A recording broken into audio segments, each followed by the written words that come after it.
Hello and welcome back to the Dota 2 Ballistix Masters. Alright, tonight we got an upper bracket game between WRG versus Energy Esports, and man am I excited. And I got a special guest here with me tonight, NavTV.Snare. Hey man, what's up? Thanks for having me on this game today. It's gonna be pretty exciting. WRG versus Energy. We've seen these teams play quite a lot of times before, but it's gonna be really interesting today because I think winner of this gets through to the winner bracket final. So a lot to play for. Pretty much guaranteed top three, the winner of this matchup. So it's pretty big. For sure, and it's my absolute pleasure to have you. And I think I agree with you. I think it's gonna be a really good game today. Seeing how Energy played it coming into the game against XCC, I wasn't really sure. Like I know they have a very talented lineup, but they seem to be struggling to find their footing so far. But in that game, they played such a solid series, and a special shout out to Chosen for carrying like a motherfucker that game in all three games. Chosen's always been that player though. He's the guy that if you need one of those wins that's gonna surprise your opponent that they won't necessarily see coming, you have to rely on Chosen One if he's on your team. And if you're the enemy, then that means you have to target Chosen One pretty much the entire game. Please, yeah, for sure. He played such a solid series, the whole thing. And but the whole team played pretty solid. The one of the fights in, I think, was it the first game when they had the Alchemist where Odie was just stalling the mid rack push, going up and down with the Weaver. It was a really entertaining game and such a high level Dota. But now let's look into the draft. So we got WRG banning out the Mag in the Monkey King first, and Energy returning with the Abaddon ban, and they seem to be thinking pretty hard about the second ban.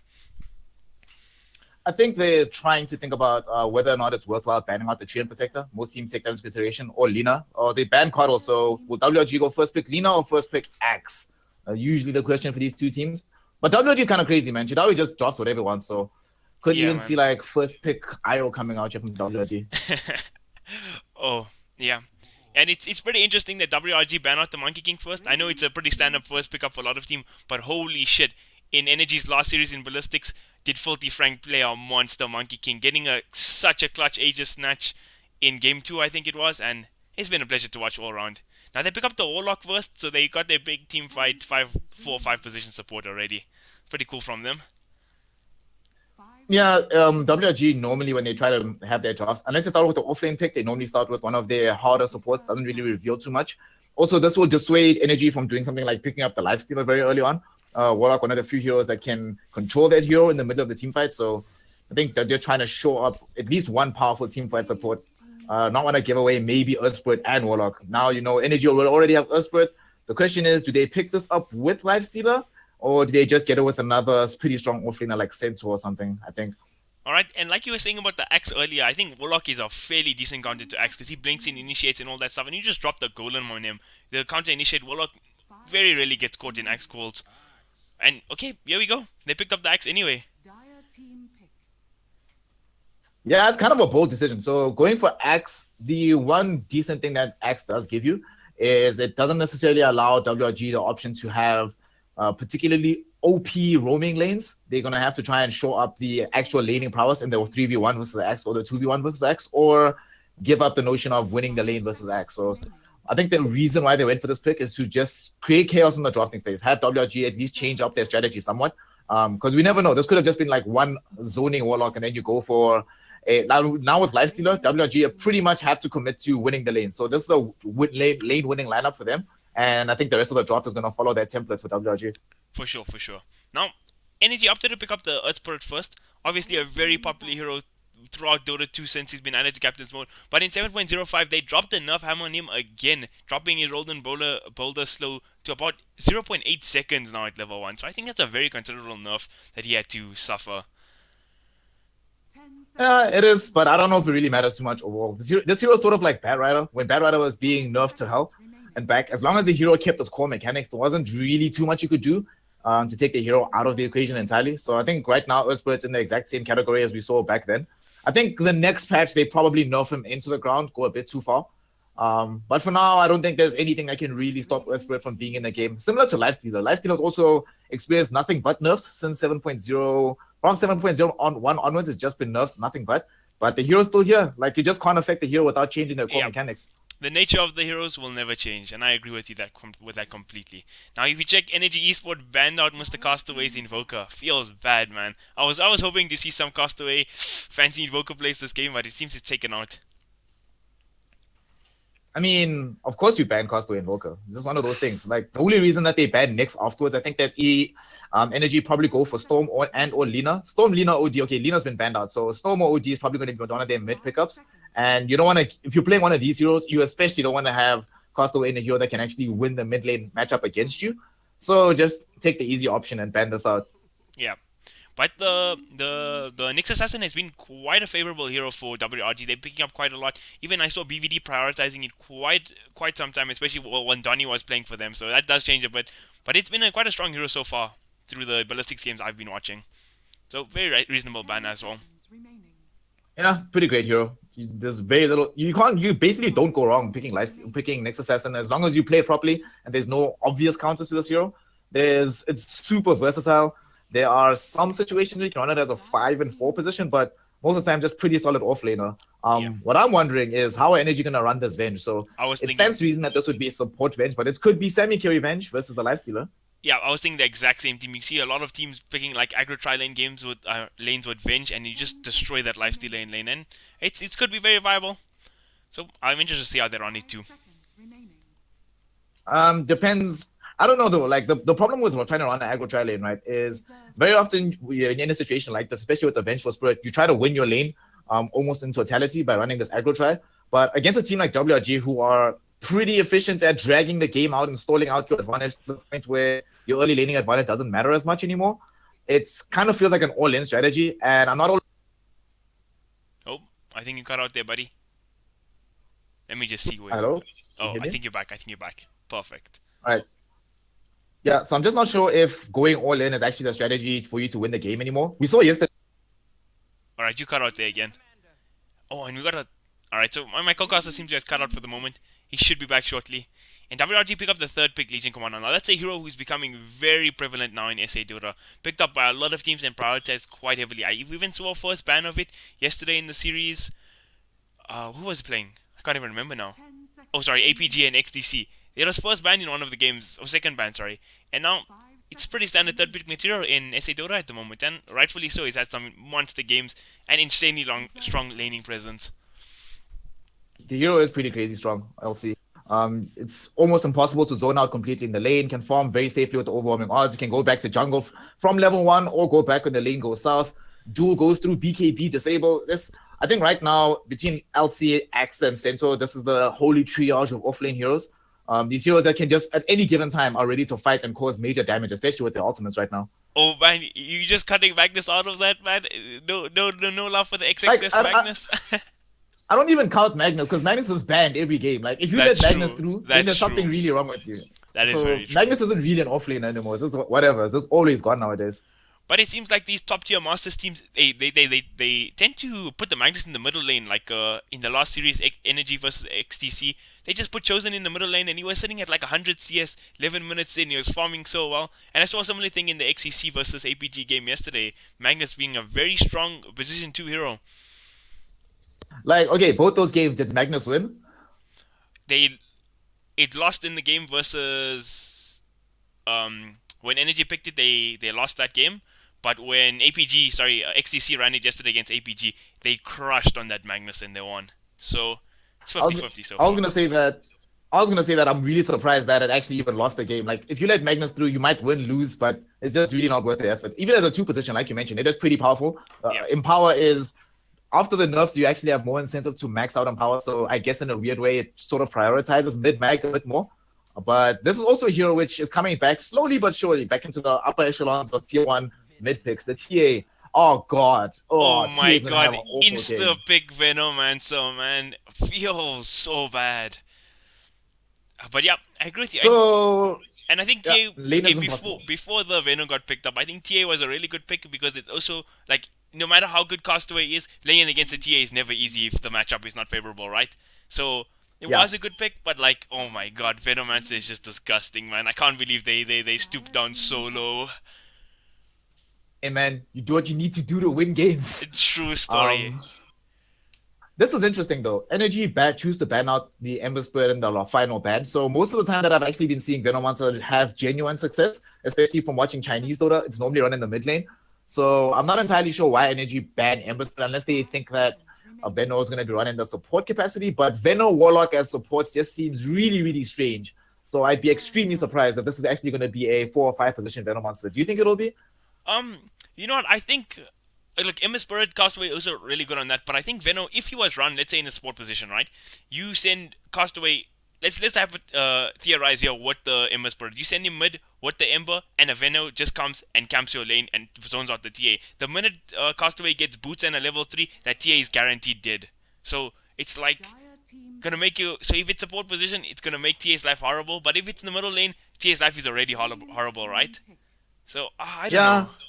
I don't know. And holy shit, I don't know. They've decided though. They've decided it's going to be a mid Veno support yeah, like Undying. This is still a bit weird. Warlock Undying as support duo, but this is pretty much WRG's focus. Like I was saying earlier, they focus. They're just going to be like, what guys? We're just going to win our lanes, destroy the lanes, and hopefully snowball and win the game off of that. They have yeah. let's count 2 stuns, both of them being ultimates. Everything else is slows, debuffs, poison, dot abilities. So this is actually a really action-packed game from WRG. They don't have any For choice sure. but to keep fighting forever, even especially up against this Morphling now, because the game cannot go late in this situation. Yeah. And I think they'll probably run it Undying, Legion Commander dual lane, and Lifestealer Warlock dual lane, and the Venom should have an easy time roll against the TA. Well, not easy, but easy time. Now, Energy picked up the Morphling last pick, so that's quite a greedy pick, and they have faith that the lineup can scale late game. So, interesting pickup from them. I think what they're banking on being able to withstand the initial pressure from WRG. They look at the game right now, they say, okay, fine. The reason why Morphling is a really good pick, him picking up Lincoln Sphere means that he no longer is vulnerable to the duel. And as a result, he can just move around the fight. None of these heroes will ever really be locked down unless they put themselves in a really shit situation. TA maybe is in danger because of refraction burning away, but overall, Energy can actually feel safe with this Morphling pickup. They have a save from the Earth Spirit. You have Earth from the Vengeful Spirit. Earth Spirit can create some chaos and distraction in front of you as well for you to maneuver around. So I think if Chosen plays carefully and if they play carefully enough with this Morphling, actually they probably put a safe lane, right? Yeah, play carefully enough with the Morphling, and I don't think you actually die this game unless you actually try to fight in a situation before you're ready. All right. But I wonder how good of a time he's going to have. He's going to have most likely Undying and Legion Commander contesting his lane, so not the easiest of time. I just got to change my setting. No, that's not going to be fun at all. He's going to get into the lane and find himself, like you said, versus an And they might be doing LC, a lane swap here. Legion. It seems like Momo is playing the TA. Oh, it's Momo playing the TA. Okay. So it could be also that I think this is the reason why I wanted to say Chosen One Morphling. I'm just really used to seeing Chosen play Morph. He's played this for a really long time. So I don't know. I'd be quite surprised actually if they allowed Momo to be the one to play Morphling. Morphling's one of those heroes that to get the most out of the hero, you kind of do require a lot of specialties on. Like you have to really know what you're actually doing on the hero and understand how weak you are, know how to push the limits, never put yourself in a really bad situation. So Chosen One, having played this hero for years and years, like professionally as a carry position, I think would be better suited in some sense over the TA. So I agree with this decision from here. All right. And the game is up. Both teams getting deep middle lane wards. This one not so much of a middle lane ward, more of a jungle ward, but Radiant got their middle lane ward, securing the lane for the carries.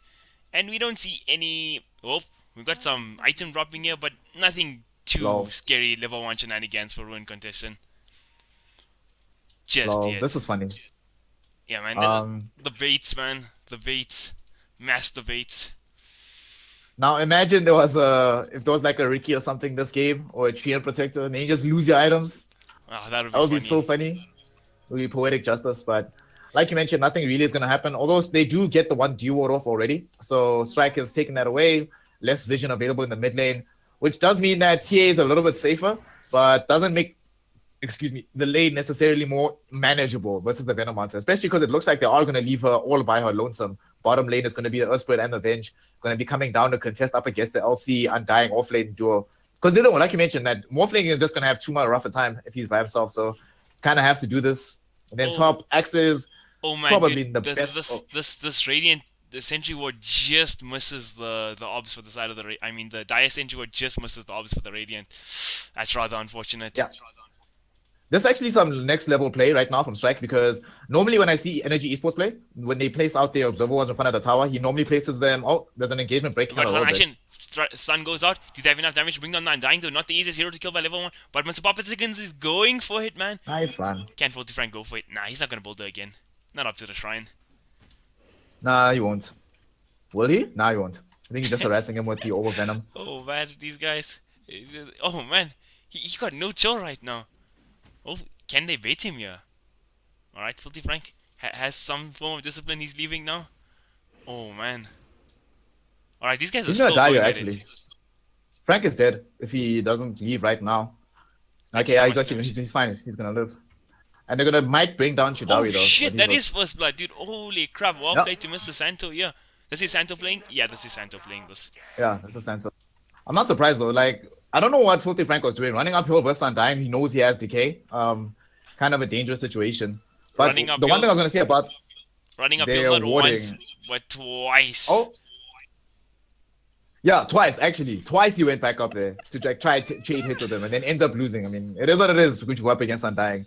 But this is pretty good. Normally they place their ward here on one of these two spots on the side of Energy. So placing it here right now deals with the sentry pretty effectively. I like what they're doing. Look at mid though. TA is getting, as expected, not much right now. Is really losing out 4-1 in the CS. Oh my gosh, and Costa is also denying up all the Venom Arms or Plague Wards Oh, as man. he's laying up against. That's 6k Not fun. right there. But what can you do?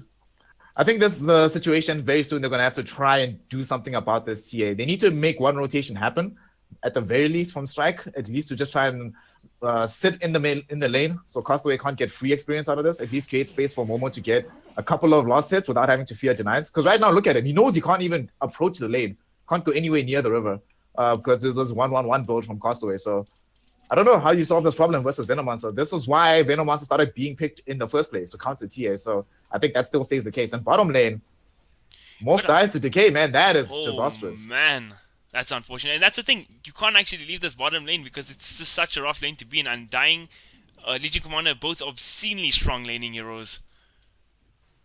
Yep. And I'm also really surprised that they picked Morphling into Undying.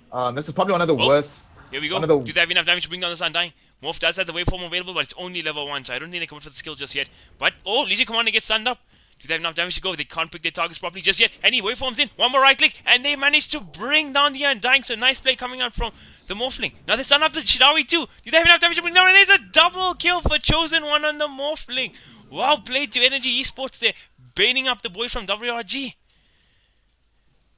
Way too much greed coming in from WRG there. They run themselves in, expecting to get a couple of key pickoffs. At least try to force out the Morphling into the lane, force the Morphling out of the lane, but they end up losing out end of the day. Big picture though is not the biggest deal in the world because Morphling still can't farm. He's gonna have to go shrine up and or go home right now for him to be effective in the lane. And this situation is not gonna change. It only gets worse from here on out. As soon as Santo gets more points into Decay, that always means that Morphling will be far less effective in the lane. He either loses HP or he loses farming potential. So either way, it's a really shit situation for Morphling. And now, even after getting a double kill, has to head himself back home, leaving Chidawi to get all the rest of the farm in the lane completely uncontested, tops uncontested, because Whelp is farming to his freest capacity, knowing that Chelsea cannot contest him. And now mid, Costco is also having a fantastic time. So all across the board, WRG getting what they need to get done, even though they feed 2 kills in the bottom lane. I feel like Energy are feeling a bit like they're gonna sack at least 2 of these lanes. So Momo now got a couple of levels up in his refraction and Psyblade, so he can jungle pretty effectively now. When the creep wave comes to the tower, he will farm it out. But I think his farm speaking is not going to be too much affected. He's going to jungle quite a bit. And I think similar story for the Axe. He's just going to farm up the jungle as fast as he can. Maybe get his blink timing early. Drop maybe 1 or 2 towers this game. And then that'll be their timing. They wait for the Axe getting a blink. And that's how they salvage this thing. Because this laning stage is unwinnable right now, the way it looks. The problem is the key heroes to create the space for, as much as Axe is going to actually have to jump in with the initiations, TA and Morphling are not heroes that simply by virtue of having levels can actually deal damage thereafter. They kind of need a couple of items, and the pursuit for that, TA is doing fine in the mid lane, 22-2, but Morphling is far from it. 4-2, now 5-4. He will not be able to get himself a fast Midas and or Lincoln Sphere, so the progression in items will limit their ability to actually win fights and directly limit their comeback ability as well. And there's no way that they can solve this right now. for the next at least 15 minutes or so. And they can't even do anything with this Morphling. They can't take him mid because Venomonster is an even worse proposition. Can't take him to the top lane. So even man, winning the lane is dropping not down, really low, something. they have enough damage bringing down. Oh my god! That second day coming out was more than enough damage. Oh, it was actually a soul rub to finish him off. So that's another death here in the bottom lane. And as you can see, like you said, once the point in decay gets racked up, it's not an easy lane to be in. Is actually not. There's absolutely nothing you can do in this situation. And these are not the heroes that are designed to deal with with this kind of initiation. Also, they only have one stun on their own safe lane from Vengeful Spirit's magic missile, which Chidawi doesn't have to worry himself too much about. It seems like they're going he might get put down. They got the waveform ready, and he gets it through. Is it enough damage? One right click, and it is enough. So that's another kill going the way of Chosen One. So despite the rough farming balance, he's just farming heroes, man. Let's look at net worth, okay? He's still pretty low on net worth, even with all the kills. Not the best scenario for him, but not the worst case. Pretty bad. They're gonna lose Earth Spirit again. Like, there's no way 45 survives this. There we go. One more death. They actually might lose. They have waveform again, but the Undying's so tanky now. Even sitting on 300 HP and the Morphling dies now too. Oh, this is a disaster for Energy Esports right now. And can Strike be the one in trouble now too? They are going. No decay points available just yet. He's gonna pull the creep wave. Oh, he gets a stun up, but that's a double kill for Jitawi. So the score is sitting at 3-7, just 7 minutes in. And there was a death top lane now too. So the laning stage is just a disaster for Energy right now. Yep. Also, you know why that went so well? Look at this item, man. Infused raindrops. Santo was definitely dead to the waveform as well as the initial wave of terror, but infused raindrops, he like burned 2 charges throughout the entire engagement, saves his life. They end up annihilating the entire lane, reversing the progress that Chosen One made just before that. So this does not get any easier. This gets only more frustrating and more. They're making the play on Chidawi. He's here by himself. He's sitting very high up in the lane, and with the wave strike is more than enough damage to bring him down. But yeah, man, like you just said, that raindrops was so OP in the last fight. Tanking that waveform did nothing with the charges on there. So nice situation for them. Now Axe not having a too easy time in his top lane either. This tower is starting to get pressured now too. Lifestealer sitting so deep here, and he's just going straight for the omelet. So he's playing such an aggressive build too. Not even going like some players go Midas, all that kind of thing. He's just going straight for the omelet, getting ready to pop in the Legion Commander and just pop people. I think the idea with this game, why is going for this rather instead of Midas. Like we said in the draft, WRG realized that this is not a late game drop for them. For them, they want to get going and never stop. Once they pick up Blink Daggers, they want to get Blink Daggers, 4-stars, these sort of items. The only Midas hero is going to be Castaway on his Venomonster, which is kind of, he needs it to get to level 15 and level 20 as fast as possible. But beyond that, just their ability to also fight very early on is what's going to be the power spike, I think, for WRG. I mean, we can easily expect that once one of these tier 1 towers falls, with 15 minutes plus, I don't think that WRG is going to be farming at all. With the exception of 1 or 2 heroes, I think they're going to try and run as much around the map as humanly possible. And as soon as we see any mobility item, we'll probably see an instant movement away from the various lanes. Like mid, Castaway solo killer. Oh crap! And he had to pop his ulti, but definitely worth it. Killing the TA solo in the middle lane, definitely worth it. Look at all these wards now. Middle tower's getting pressured too, and can they do anything to respond to that is the question. Look at how low these heroes are. Bottom, Chidawi's charging for it. He has the face boost, he has the jewel ready, and he managed to jewel up strike. He's having enough damage to bring him down in time though. One right click, and that's an easy jewel win for Chidawi. Alright, so this laning stage is going from bad to worse for Energy right now. They're going to lose this middle tower pretty soon, and they just did. Castaway bringing it down by himself, no TP reactions from the side of Energy, and he's got to finish Midas now before the 10-minute mark, so he's pretty damn big. Setting second to net worth only to this free-farmed Lifestealer. And now Whelp getting a tower lasted himself. So 2 towers dead before the 10-minute mark, and the Morphling still not in no shape to be farming comfortably. Well, this is kind of what happens when you draft entirely to win your lanes. However, the one thing about Dota that's always very interesting in this meta is we see a lot of teams utterly dominate the laning phase and crush for the first 25 minutes, but struggle greatly to actually go up the ramp. So a lot of this will still depend on how WRG manage the uphill pressure. Now they're looking, wow, instant kill on Morphling. Jesus. What? That did so much damage, man. Now Strike's going to be in trouble now too. He gets the stun off, but Legion Commander got his face boots ready. He's running. Can he get the jewel off? Oh, Westboro's in the area now too. And it should be fine. Now Santo, he puts down the tombstone. Do they want to fight in this? Now, Filthy Frank doing no respect here yet again. And he's going to get jeweled up. Oh, quick stun coming out from Strike. And they're going for this. Can they bring down the Undying? And they do. Nice kill, but he's going to die to duel now. Oh, but can they get the retail kill? Axe is in the area. TA pops the trap. They get the call off, and they can bring down Chidawi. And that's a kill speed for Chidawi going the way of Axe. So Chelsea not far from his Blink Dagger now too. He did get the dual damage, but 2 kills in return for Ian is a very big deal right now. They got 1,000 gold. Oh shit, Warlock got him dropped now too. Chelsea could be in trouble. Lifestealer pops out now too. Shrine is popped. Filthy Frank is back in the area, but can he do enough? They bring down the Warlock, but is it enough? Bringing down this Golem pretty fast. Momo putting out the damage. Can he bring down Warp is the question. He's dropping down low. They get another stun off. Oh, can they go? Oh, but this Venom illusion kiting the TA so well.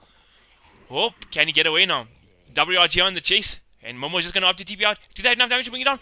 And oh, the TA falls now too. So unfortunate for the side of Energy. Oh, that fight was insane. So everything that they got out of bringing down the LC and the Undying underneath the tier 2 tower, they lose instantly afterwards. The goal change is not necessarily as dramatic as we first saw, but losing both Chelsea and the TA, definitely not good, especially because both of these heroes were very close to reaching some key item timings. So this is a delayed Blink Dagger for the Axe, a delayed Desolator for the Templar Assassin as well as a lost tier 1 tower in the bottom lane, not counting the ones lost at mid and at top. So it seems like it's going to be a situation of 1 step forward, 2 steps back for a long time right now for Energy Esports. But this is kind of what they're going to have to expect. I think what's really surprising is how they haven't tried to initiate any real full smoke rotations, because this Axe might not necessarily have Blink Dagger just yet, but there's still a lot of value that can be had from the Axe, given that you have Earth Spirit and the Vengeful Spirit, if you guys can move around without being spotted out by the Vision. But right now it's too late because WRG have formed up as 5, and they know that there is a 0% chance that Energy Esports can actually fight them as a 4-5-man unit right now. Oh man, I don't know if you noticed last fight, but the Venom illusions doing such a good job of kiting the TA. I swear if there was no illusions there, Chosen One would have, Momo would have been able to bring down the Lifestealer there for sure. Like, it kited him up for the whole fight. Castaway just right-clicked it on him, and he just couldn't do anything. It was rather unfortunate. Yeah. Now, illusions do get poison sting. Yeah, tons of wards, tons of attack on this. I'm actually kind of surprised that we don't see any trying to punish this in some fashion, because they see that the Undying has been spotted in the mid lane.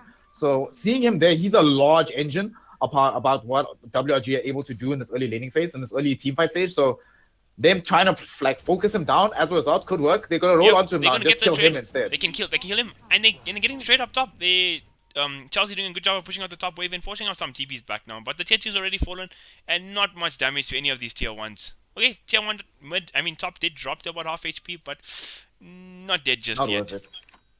Yeah, that entire exchange was still an overall loss, I think, for Energy Esports. Sure, they get the kill on Undying, but you don't get the objective at top, which is getting the tower, and you lose your tier 2 bottom. So overall, I don't think WRG really cared too much. I think once he hits level 12, you've maxed out everything real without the ultimate. I don't think you care at all, really, what happens to Undying in the team fight. As long as he's gotten off the tombstone and a couple of decays, you're really fine. So they always have to try and keep that in mind and try find bigger kills, like this Warlock, who is actually not going for Hand of Midas. This is very surprising to see a position 5 hard support Warlock not buying Midas.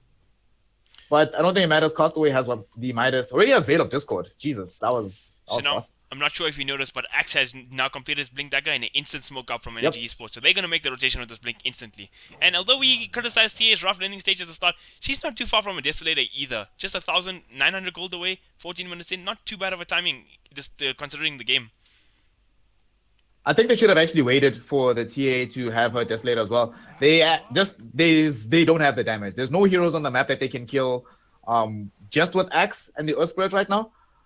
Don't think. They see the Lifestealer. They're going to try go for him. They're going to go for him. This is not an easy kill, but can they get enough heroes to rotate here in time? TA is coming in too. Lots of physical damage coming on. Can they bring down a Whelp in time? He's tanking up so much, and now he's just going to turn on the Axe. They get a swap off, kiting up, and Shao still surviving with the Omelette Toggle, still alive. Warlock Golem gets dropped now too. Oh, Chelsea's in trouble. He gets dueled up. Momo looks in trouble too. And this is 3 kills going the way of WRG, and this Lifestealer is still alive, man.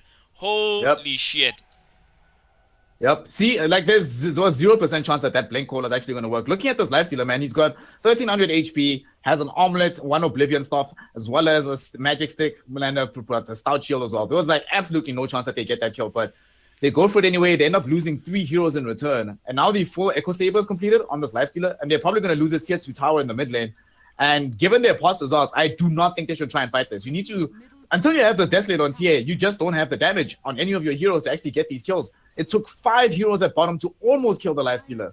So they just have to do better than that in the item department before they want to try and make initiations again. So just let it go, guys. Leave these tier 2 towers. You might have to actually sack all of them in their entirety. Maybe try some split push shenanigans. But right now, just you can't dream of fighting at this stage of. And such a good fighting stage WRG are in now. They've completed the Valen Castaway already, more than halfway to his Ags. And these guys are just farming insanely well right now. All the tower goals starting to pay off. And look, want to go for the next objective. Roshan is the first place they go. Now the question is, they don't even have the Desolator. Can Energy contest this though? Nope, they cannot. Even though the Warlock Golem is down on the Warlock right now, the main thing is that everybody else is at full HP. LC is in the vicinity, and also one of the reasons why that fight was going nearly as well as it was going was because of how far relatively the rest of the team was from the Lifestealer. In this situation, 4-5v5, just don't even think about it. The only two big AoE control spells they have are the Rolling Border Magnetize as well as the Berserker's Call. Beyond that, just don't try it. And while this is happening, they still will be unable to get the tier 1 tower in the top lane. So every possible thing that's going wrong can Chelsea be in trouble now, and they're going to get dueled. Oh, he gets a call off just in time. Can he blink out now is the question. Chidawi does have a blink tag himself, so there could be some shaky shenanigans going down here. Venoward gets dropped too, so that scouts him on. And Chelsea's in real trouble right now. He gets another call off. And can he get enough lucky spins to bring down Chidawi in the Legion? And I don't think so. Jewel gets popped now too. And another Jewel win going the way of Chidawi. He's sitting on 40 Jewel damage before the 20-minute mark. So very reasonable amount of Jewel damage coming out from him. Nah, man, whatever. I've seen so many SA players play this hero. Just like whatever at this point. If you're less than 40, I've seen Chidawi do 40 so many times before 20.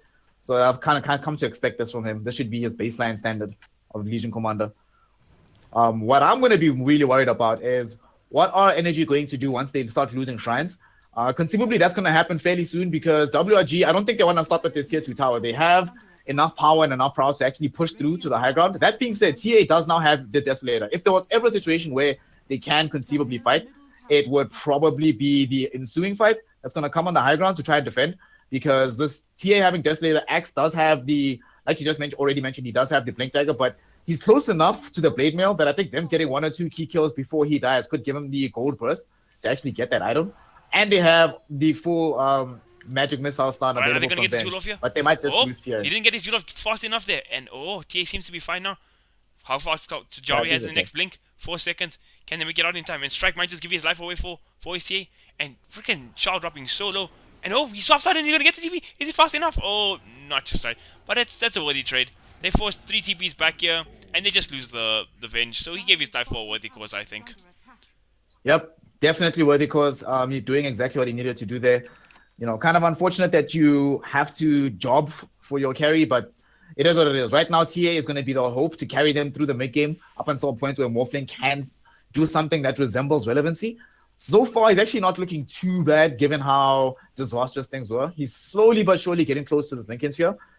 If he can get there before WRG is actually on the high ground, it actually changes a lot. It means that Chidawi can't do the thing where you just jump on the high ground, insta-duel the Morphling, and then he dies no matter what the best intentions of his team are. At least in that way, you'll have some semblance of protection. And he's almost there. I think he can get there before the push does come in earnest. Definitely. And can TA get a blink too? That'll also be quite a prevalent thing. Maybe blink on the back lines, pick out the Warlock, that sort of thing, while Axe causing shenanigans there in the middle lane. I mean, in the rest of the team fight. It could be an ideal situation for them, but not too easy to pull off just yet. The one thing that is going to be really interesting to see. I want to see what the Morphling starts to go for after finishing off this Link here, because it feels like he didn't maybe want to get this item. Actually, no, he did. He already queued this up earlier on. But in terms of damage, they still need ways to end fights. They might just lose 40 flank here. Oh my, he gets Jewel. This is really unfortunate.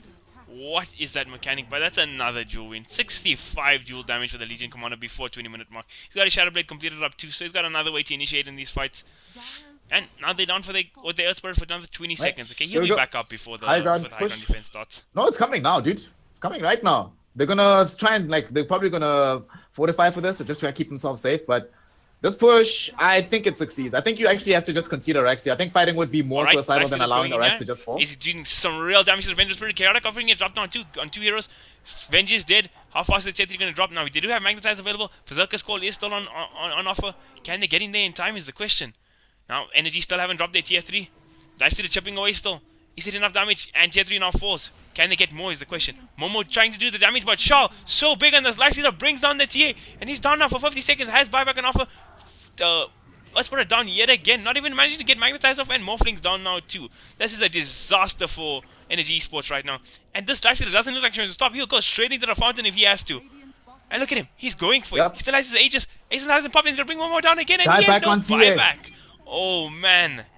Feels bad, man. A straight buyback on the TA. They're gonna try and use shenanigans with Berserker's Call, but there's no way they get this kill. I think they just let this go. But that's what this is why I really would have rather preferred that they let the Rax go. So now they die back on TA, lose the Morphling. That's what, 3,000 gold changed in just an instant, all because they decided to try and defend the bottom lags. I think you could have had a better situation if you, especially after they dropped the Warlock Golem. Wait a little bit up until all your heroes are back. Now they're gonna try again. Oh, can they bring the lifestealer down this time? And they don't even manage to pop his Aegis. Oh, they did? This game's over. Yeah, this game in quite a dire state right now. Actually, it's not. No, my gut instinct is that this game is over, but depending on whether or not WRG can actually claim those racks, one of the main things about how this game has been going is, for better or for worse, Energy Esports are fairly low level across the board, so they are respawning fairly quickly, except with the exception of the Axe. He'll be back in 30 seconds. Everyone else is back right now, so this fight can continue from their perspective. If they don't lose their racks right now, there is still hope for a comeback. They have no ultimates available. Mirax is dropping relatively slowly. Yeah. And look at the lifestealer, he's dropping really low. Now Shidawi coming in here in the backline, so he can catch. Oh, he catches the Morphling. Can they bring him down in town? And they kill the Legion Commander. That's a very big pick for them so far. Mirax still standing. Can they get more is the question. TA pops the trap on 2. They get a stun off on the Undying. Can they bring him down in town? 1 right click, 2 right click. Is the third one going to be enough? Not enough. Soul Rip doing so much. And now Castaway gets a 3-man Venomous Gale off. Sorry, Poison Nova off. And now, oh my god. Filthy Frank in trouble now too. Oh, feels bad, man. Okay, so suddenly the push isn't over because Castaway still has access to a crap plan of Plague Wards. Can place a couple of them on the high ground. Chelsea gets a call off, but does he have anybody to follow up here with him? Momo is in the area, but he's really low. Whoop! Sorry for the camera movement. Yeah, I don't think you go in for this. I think it's fine. Just back off. It's cool. They're not too much in a rush. Their Legion Commander's down. They gotta heal back up. These guys are all sitting on monstrous amounts of gold. And I still this game, honestly though, very soon. He does, but this game is now winnable. Honestly, if they'd lost the second tier 2, like the second laner rack, the game was instantly unwinnable. But there is still hope for them unless they lose Morphling to a duel, but they can't because he has Lincoln's Fear, bitch. Chidawi must be really upset about that. But now that the way that this game is now can now unfold, sure, TA died like a million times during that engagement, but the next time that the fight comes, she will have Blink Dagger, she'll have more mobility. Morphling will have access to at least a little bit closer to a next tier of item. Already has picked himself up the Ghost Scepter, so E-Blade will be coming up soon. Okay, but this push is coming right now. I'm not sure if these predictions will hold true. Jardy are back here already, and I think TA still no Blink Dagger. Is he going to start a Wraith Band and try to pick it up, or I'm not sure. And he's just going straight on Strike. Strike dropping so low so quickly, and he's going to fall instantly now. 30 seconds without the Vengeful Spirit, and it's like similar story for Filthy Frank. He just gets smacked on a Lifestealer. Now Morphling could be in trouble. He does have a Replicate available. He's going to wait for him out, and he should be fine. Oh, Castaway blinking in, but he gets Poison Nova on no one. And now in the back lines, they catch these 3 heroes out. What hope? And Tank Tower putting in the work. Is TA looking in trouble now? Oh, Filthy Frank's in here trying to save him. But he drops now 2, and Morphling's going to drop 2, and this should be... Oh, he's still alive.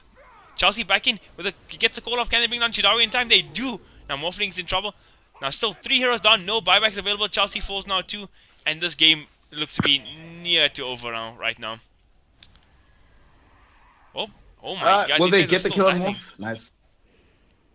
Of course they're still diving. It's WRG. And they get the kill in the fountain of the Morphling. That was so sick. Oh, feels bad, man. And now second lane, Castaway playing objective-based Dota, yeah. And GG is finally called. Yeah, that ends the game. 25 minutes in, WRG just take this first game. They picked a very snowball lineup, and it paid off dearly. Yep. They reasoned correctly that all they needed to do was destroy the lanes and never stop destroying. So one of two things generally tends to happen when you pick lane dominating drafts like this. Either you dominate for the first 15 minutes, but then you fail to actually capitalize on your objective prowess, and the game ends up being a long, protracted affair like we've seen before. Or you do the WRG thing where by 10 minutes you've got down 2 towers and you just don't stop. And whenever the opportunity presents itself, you 5-man, you go push. Even after we saw that the one fight that they lost, more or less towards the mid lane, as soon as their heroes respawned, they all regrouped, come back and push again. So WRG, that was just strategically a perfect game from them, given the draft that they had available to them. All right. And now we're on a break.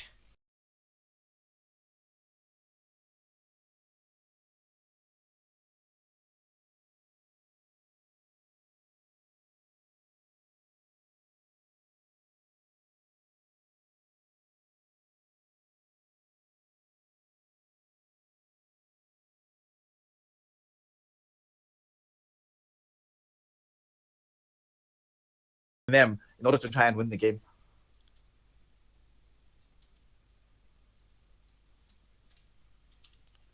Okay, the next lobby is up.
And then you play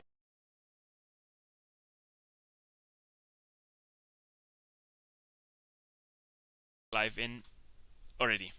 Alright, so after that very strong performance at WRG, taking the first game in relatively quick fashion, 25 minutes, they picked a very aggressive draft, they won all their lanes, and they just did what they did, and they just stomped that first game. So the question is, how's Energy going to respond to this now in the second game?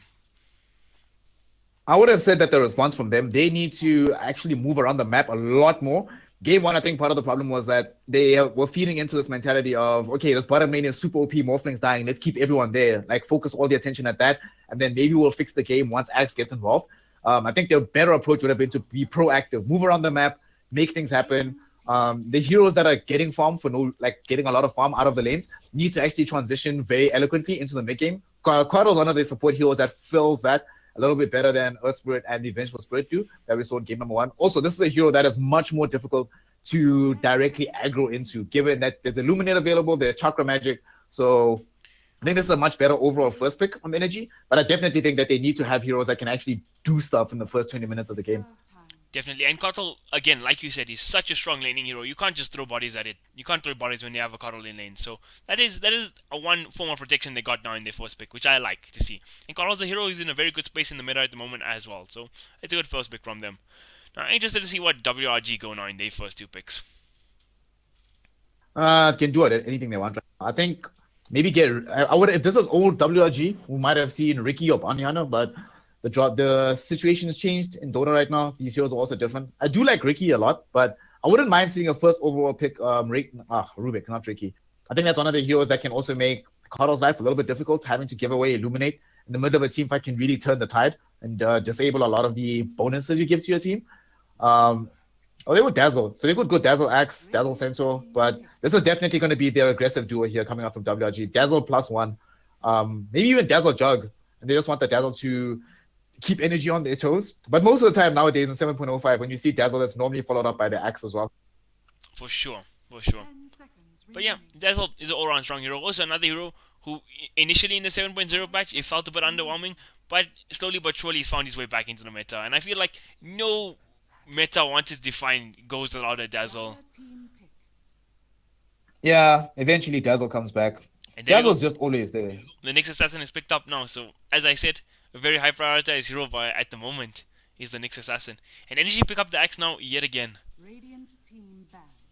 So Axe Online. One thing that I find very interesting about them picking up the Nyx. First, they pick up Nyx probably with the expectation that Axe would come out, knowing that Axe Dazzle is a pretty OP combo. But I think one of the reasons that they also picked up Nyx is if you have Nyx Assassin in your team, right? What you can do is that if you know that you're going to be going up against the heavy spell casting mid, OD, your Storms, Invokers, these sorts of heroes, you can afford to sort of gimp the mid lane matchup primarily in the laning phase. So you don't necessarily have a very adequate matchup, but you know that Nyx will counter out that hero later on in the matchup, especially after hitting level 6. So we could possibly be looking forward to see a weaker mid in comparison to energy, the mid that they dropped for Energy in the mid lane, coming out for Castaway. Definitely. In the late game, Nyx is such a hard counter to Intel cores for sure. So Jug being banned, they maybe expect that Energy might go for CM as well as the keeper, right? But Quaddle Jug is also pretty annoying. They don't want to have to deal with Magic Immunity, so they probably want a stun that doesn't go through Magic Immunity. Let's see of these heroes. So they're not going to pick Batrider given that they already have this Nyx Assassin in this capacity. I think I would actually like to see Crystal Maiden come out for WRG. I think they have really good ways. If you have Crystal Maiden plus Nyx Assassin, you can pretty much never miss a stun or never have a hero be able to run under his own mobility. He's always going to be in some fashion controlled or slowed. And there's also a lot of burst damage that can come. But let's see. Skarath being banned. And Who do they yet normally again, play when man, Castaway Invoker taken out yet again. Ah, sad times. Of course. Of course, it has to be. There's no other option, man. So strong. Skarath taken on 4th ban yet again. So that's an interesting ban. I saw Impact starting to favor that on the side of BVD. And he played a really nice Skarath in the series yesterday. But yeah. He played a pretty OP Skarath. He kind of won the game for them. So I think this is a really good hero right now. Perennially underpicked. I don't understand why more heroes aren't including it. But I'm glad Chidawi's banning it. At least showing some respect towards this hero. Him banning this hero though, initially my gut instinct would say that you pick Weaver thereafter, but picking Weaver and Nyx Assassin is a little bit strange. That being said, you do have Dazzle, which covers a lot of the weaknesses that the Weaver does have in the earlier portions of the game. So it could be Weaver or Slug, but I suspect it's one of these highly mobile heroes that just gets bursted down instantly. Even the Storm possibly in the mid lane. So I think one of those 3 heroes might come out somewhere that figures into the draft of WRG. Yep, that would definitely make sense. Yeah. The draft for WRG is very open right now. They picked the Dazzle and they picked the Nyx Assassin, so not much they're giving away just yet. And oh, you called it, man. There's the Weaver. Yeah. Yay! I should know nothing about. Nice. We got like a South African Melini going here. OP prediction, and you called the Maiden 2. Oh my god. Naha's Dota 2 in the house. I'm just teasing. Now, I might call fourth. Like, I'm just gonna say all the heroes, right? And then one of them has to be right, and then it's all good. Then it like writes itself basically.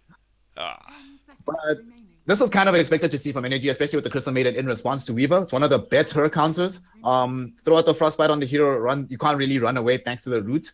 But that being said, though, I'm once again worried about what Axe is going to be able to achieve this game. Looking at the heroes right now, between Weaver and Dazzle, you wouldn't initially suspect that Axe has that deeper problem, but you actually just can't do anything. Their range is too high. You're going to get continually slowed by the Poison Touch if he goes to at least 1 point in it to harass you forever. Cuddle is probably going to help, though. I think Energy should run a Cuddle Axe together, at least put some pressure on the lane itself. This Night Stalker, though, this kind of ruins Cuddle. Because this is like it's going to be a very fine game because like day night it's going to be the way the game is played. And Night Stalker is like, I would say, the hardest counter to Cuddle. Teams pick up Cuddle and you just respond to the Night Stalker. You get all that buff from the Ags in the daytime. Night Stalker doesn't care, man. He does the same thing only in the nighttime, but the difference is he has an ultimate that can make it nighttime. So good counter. Yep. Also, this one of the best things about Night Stalker. So again, WRG are doing what they did in game number 1. The entire draft right now, as they're setting it up, is entirely predicated on them doing stuff as soon as a particular thing happens. In game number 1, their condition to get going was to start taking towers. In game number 2, it's definitely going to be the ultimates being arrived at Nyx Assassin and or the Night Stalker. Night Stalker, most likely just the first nighttime, but once they find movement with Nyx, so once there's nighttime, and Night Stalker has Aghanim Scepter, I actually don't know how you play Dota as Energy. You're just like never going to have vision across the map. Nyx Assassin is going to be able to run around in and out of all your vision, killing your Crystal Maiden 1,000 times over. And Night Stalker is just going to appear out of nowhere, silence out the Spectre. You can't haunt or do too much about this, and no Spectral Dagger out. Also, Spectre is not a hero that does very well up against mass slows and negative armor, whereas when White Rabbit Gaming have a ton of both. So this is going to be a really difficult game for the Spectre to play in this one. I was very surprised to see a Spectre picked up now. Spectre hero, not the strongest laning hero, and not the best early game hero either. I mean, you can get involved in fights early on with the Haunt, but he's not known for being an early game carry. So that's a very, very interesting pickup from Energy, to say the least. I'm kind of concerned that Energy is following some of the same trails we saw in game 1, where they're trying to shore up for later portions of the game, being a bit greedier, having Spectre Cuddle, especially because they picked up this Crystal Maiden. I doubt that Keeper of the Light is going to be very lackadaisical about his farm. I think they're going to want to prioritize him getting money as soon as possible for the Aghanim Scepter. But WRG have heroes that, with the exception of Weaver, never want to be sitting in one place farming. This is going to be a full running around the map type lineup from them. So I'm kind of worried that Energy might not have the tools to deal with this. Given let's see who they pick mid. I think they definitely need a mid hero who can fight a lot earlier than all of their other options. Jug would have been fantastic, but that's been banned out. I don't think you want to go SF in this situation. Yeah, they're gonna look for a tempo controller for sure. Maybe a Puck, maybe a Queen of Pain, maybe a I don't even know. Invoker's banned out too, so yeah, I think they go for a tempo controller. There's no way they can pick up a greedy mid here as well. Well, you say no way, but hey, man, they might. We could just see OD get picked up in the mid lane, and then suddenly it's like an insta lose button. But still, you never know. That could come out. That could be the option for them. All right. If I was theory crafting, I'd actually say that NP is a really good option. Nature's Prophet is one of those mid heroes that have been coming up a lot. If you buy the Null Talisman, you have like something creates like 71 damage at level 1. You cannot lose the lane, and then you can TP across the map to help out your Spectre to get kills on the Snakes, help out your Axe to get kills on the Weaver, But I doubt they're gonna do that. I give credit to ACG from APG for that shove. He started this Nature's Prophet middle trend, and it's taking SA by storm, man. And he played it yesterday. They lost the game, but he was like 7-0 in like the first 20 minutes, so it really showed its effectiveness. And they pick up a silencer. So that's a mid lane silencer. That's a hero that lanes very well. It does, but I don't know if this is the hero to win this game, because the primary issues that I have with Silencer, in order for you to be able to actually cast off the global silence in such a way that you win the team fights, you either have to do it in response instantly to initiation across the map, and or in conjunction with other ultimates on your team, right? So they have 2 team fight ultimates which are hugely long in terms of their cooldowns, which means Energy eSports have very fine parameters on which they can actually take fights. But beyond that, if Silencer is the one that actually gets silenced or through Nightstalker or stunned out of nowhere by the next assassin, then what? Then this hero dies instantly up against the WRG lineup. And it does not help that there's a Naga in this game who's going to buy Manta style anyway, making her immune to the Silencer. And I think she can lane, she's decent in lane versus Silencer, although I would expect the Silencer to edge out the Naga in the mid lane a little bit. Yeah, Silence is not an easy hero to lane against by any means. It's sort of like a Lina. It's a hero who just wins lanes. But I don't know, man. I think you might be selling the Silencer core role pretty short. It's a very strong hero, I think, and it's strong in core or support role. But this game, obviously, it'll be in the middle lane. But the question now is, seeing that the Naga Siren was picked up, how are Energy going to deal with that? I don't see much wave clear other than you got the Axe Spin and you got the Kato Illuminate. But other than that, your 2 cores have very slow wave clear. I'm sure Spectre will pick up a Radiance at some point too, but I don't think he's going to get it in the same timing the Naga Siren is. So interested to see how this game goes. My main problem with this Naga pick, or how they're going to try and deal with this Naga Siren hero, is, so ideally we can imagine the situation is that you haunt, you haunt in, you global silence, and then you kill Naga, right? During the Naga split push time. However, given how long the cooldowns are, and how often you're going to have to try and kill Naga Siren to keep your lanes like in a relatively good position, you might just not have a damage to kill her before she just sleeps and runs away. So I don't think Castaway is going to have a particularly hard game this go around. That being said, though, I want to see what the counter is going to be coming from Chosen One. So it's going to be Radiance versus Radiance combat. If the Spectre does go for the Radiance, I've seen a couple of Spectres not buy Radiance. I don't like it, but he probably has to this game. So I don't know. Going Illusion versus Illusion, I don't think they would have picked Spectre if they knew that Naga Siren was going to be the eventual counter out, because it displaces a lot of what the Spectre does. The only thing that the Spectre can really do well versus Naga is at least spread out the dispersion damage that you take from the Manta, Radiance, Illusions, and the Riptide. But your Desolate is immediately taken off the books because Naga is never alone, where there's always an Illusion or an allied hero nearby her. Haunting sometimes is kind of risky because you can haunt yourself into a Sneap and an Ensnare. You can't Spectral Dagger because there's an Ensnare as well. Sorry to interrupt you, but there's action going on top. They look to be instantly making a play on the Spectre. They're holding on to the stun. How far are they going to commit for this is the question. Santo has one more crippling fear left, and they do have a stun available. They stun up Chosen One, and these have enough damage to bring down him. They do have enough damage to bring him down. That's a first kill blood going away to WRG already, and it's on the Spectre, so a near perfect start for them so far. Yeah, it probably doesn't get any better than that to begin. Stealing out those Martyr now too. Oh man, that domination, man. Asserting dominance. Excuse me, you just take everything, man. That's how you show that you're actually winning the game. You're like, no, please, sir. You're playing our Dota right now. And there's pretty much nothing you can do about it.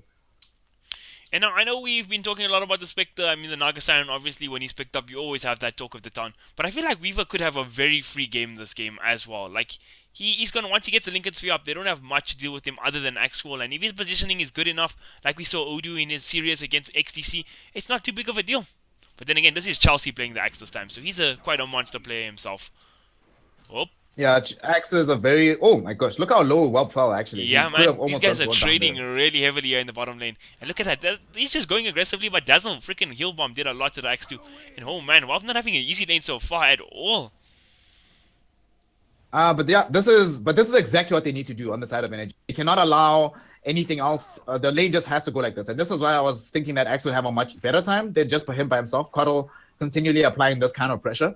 And this cannot stop, like, even for a moment, especially because they know for a fact that Chosen One's going to have somewhat of a rough time here in the top lane. There's only a limited amount of things that Strike can do to keep him safe, like right now. He's in trouble.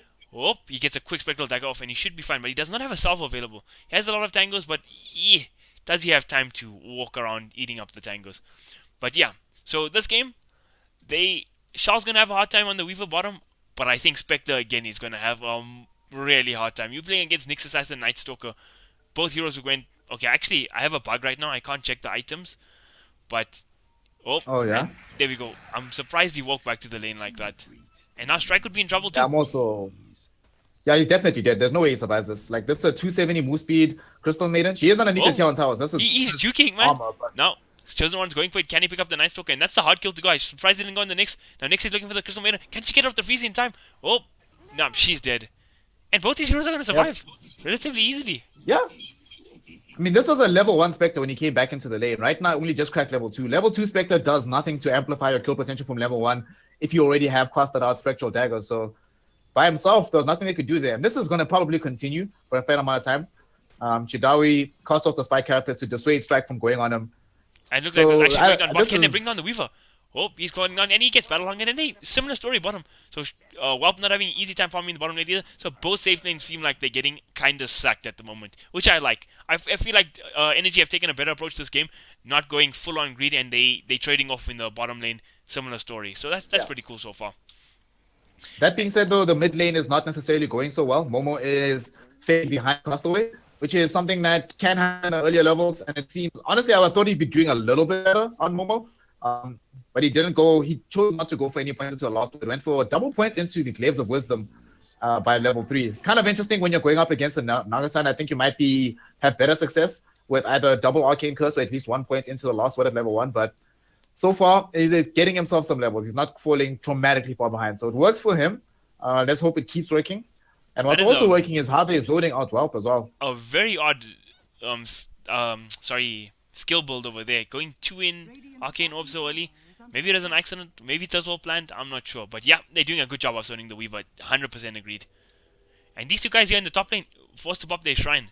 So maybe Spectre's got a little bit of spam. And despite the rough lane, he's sitting at 11 CS. That's higher than the Weaver. Same with his axe. So not as bad of a game as he had last game. I mean, it's not that he's doing terribly. Well, it's one of those things where everyone is not necessarily getting as much farm as they would ideally like, given how frantic the laning phase seems to be at this point. So I imagine that it's still okay for the Spectre. Spectre's getting a decent amount of farm, access too, like you mentioned. And the important thing is that this time WRG are not running. It's not like everything is going in their direction. They are being forced to trade, being forced to prioritize which heroes actually get the farm. They're giving it on to Castaway, who Momo is really harassing the hell out of him right now. The double points into the Glaives of Wisdom, putting the damage onto Castaway. Will he win the race for the Invis Rune? Sadly, he will. I know he doesn't. But man, Castaway farming very well at the moment. And this is the hero. When you pick Naga Siren, it doesn't matter how the rest of the game. Whoop! We gotta kill Genny in the top lane now. Spectre, Crystal Maiden's in trouble now too. They killed the Spectre now for the 3rd time, so a very unfortunate series of events for Energy eSports. But yeah, that shit happens, man. But like I was saying, sorry to continue my rant, but like when you pick a Naga Siren, it doesn't matter what the rest of the team is doing. It's all on the back of the Naga, and Castaway is the perfect player to have it all on. Now Chelsea going in deep, driving straight under the tower. Sorry, go Mr. Sneer, your turn. Oh, I was just going to say that I think this is one of those games where the role of the Naga Siren is effectively going to be the true carry. Whelp, I think, can afford to go for not necessarily a full carry type of build. They lose Spectre again top. and they probably lose What? strike too. How did I miss that? Oh man, this dazzle rotation. So this is actually really Yeah. clever because the Weaver's not going to be farming well anyway if you're there, but he's not going to be feeding if you're not there anyway. So that's a very clever move from WRG, I think, rotating the dazzle of all heroes. But now it comes with the trade. Chelsea are doing the creep skips, putting some pressure on the tower. But oh man, okay, I thought Rob was going to skip the next creep wave as well, like pull the creeps or something, but not that OP just yet. So the one thing that I've been liking about how Schlinks has been building this dazzle thus far is he went for the 2 points early into the poison touch to have a greater effect at zoning out the axe. But he hasn't put any points into the shallow grave right now. Most of the time I'd be against this, but I don't think this is a game that needs shallow grave. I think across the game up until he gets level 7 or something, I think they can get a lot more out of him just being able to be ultra aggressive with the rest of his team. And just try and burst down here as much as possible. Chelsea's going to try and come in here. Actually, this might be the death of Chelsea. Now he's actually going to be fine. Doesn't look like Schlinks wants to go on him. Yeah, actually not an easy kill to bring down, even in the Night Stalker for the nighttime. But yeah, I know you load into a pub game, you don't level Shadow Grave, you're gonna get flamed. Oh man, what are you doing? Whatever. But I think in a lot of competitive Dazzle games, you don't see Shadow Grave picked up early, or very rarely do you see it get picked up early, because the rest of these skills are so good in the early game, especially for zoning and just pure damage from the Shadow Wave and Poison Touch for the zoning. Poison Touch, especially up against heroes like Axe and Centaur. Basically, heroes that these melee heroes that are very hard to farm against, that you zone out most safe lane heroes, just get Poison Touch and suddenly you find yourself unable to lane. Like, especially once this thing gets to level 4. Level 4 Poison Touch is kind of crazy. So I would hope that he tries to max that first. We'll see if he does. They wanna, this Observer is in range to... Oh. It's so good though in a game like that. They're gonna lose this. Yeah, Coddle's dead. There's no way he survives this. Oh, Filthy Frank. Bye-bye, sir. Oh man, that Shadow Wave, man. So much damage with 3 heroes around. Yep. 0% chance of survival. Loses his life. Doesn't really matter too much. But this is also momentum towards this Light Stalker, who... This was his first successful rotation across the map, even though his career in the top lane has been going pretty damn well. And pretty soon he's going to have this Hand of Midas completed up, which, again, means that as soon as he's moving around the map, it's not simply kills that he's going to be accruing. Every time that you don't bring him down, he gets a little bit more dangerous and actually more active across the map, creating even more space for this Naga Siren, who hasn't gotten like a crazy amount of gold, but she's on her way. And that's always the worry about these Naga Siren heroes. She's always perpetually on her way. Hey, 60 CS, 8 minutes, not the worst place to be. Yeah, it's chilled. Not by the long shot. shot. It's alright, man. Now that this is really dangerous for WAP though. The tier 1 or the Observer Ward was removed here in their lane thanks to the sentry underneath the tier 1 tower. So it can get a bit dangerous for him right now. WAP will thankfully avoid the Illuminate. Although I think it would have been fun if he'd gotten bursted and Chelsea killed him. That's hilarious.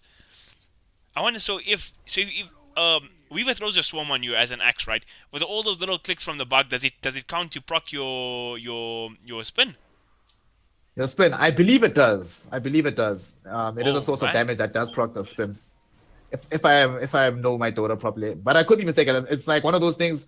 Usually, by the time you see it really have an effect, the fight's going so chaotically, you're not really sure anyway. Chidao's gonna try and kill Strike at top. He's gonna succeed too. There's no way that Strike can prevent this. Unless the rotation from Coddle comes in. Does come in. Does he have Mana Leak available? Oh, I'm not sure. I can't check. Got a bug. I can't even bring down this guy. The Nexus Assassin. I don't think so.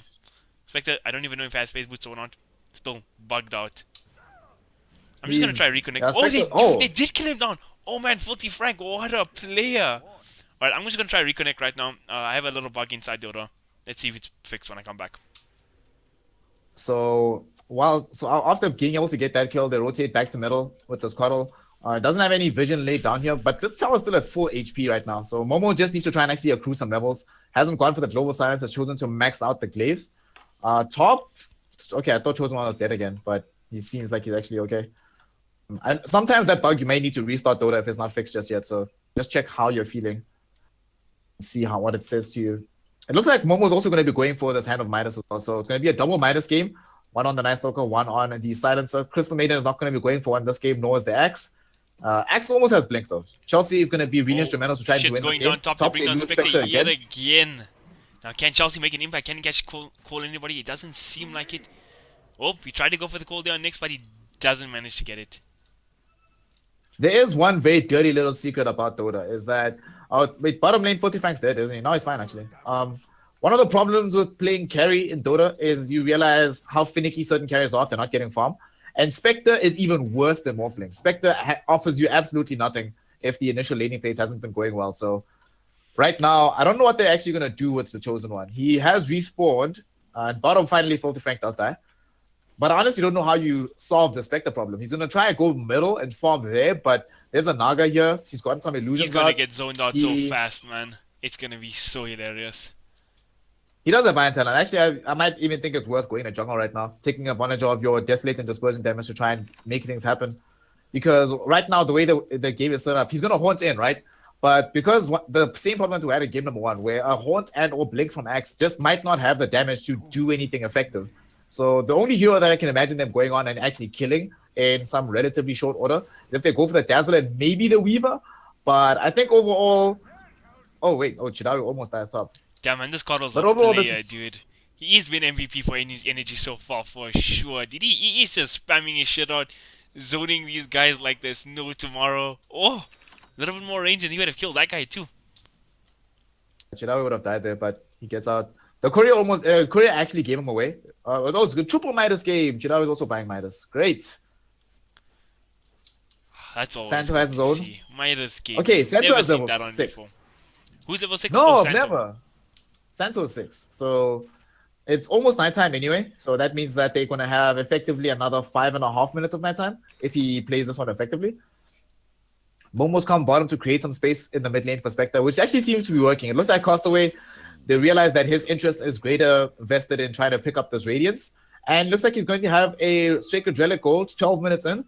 He's really not far away from picking up this Radiance. So this is probably going to be a 16-7-minute Radiance.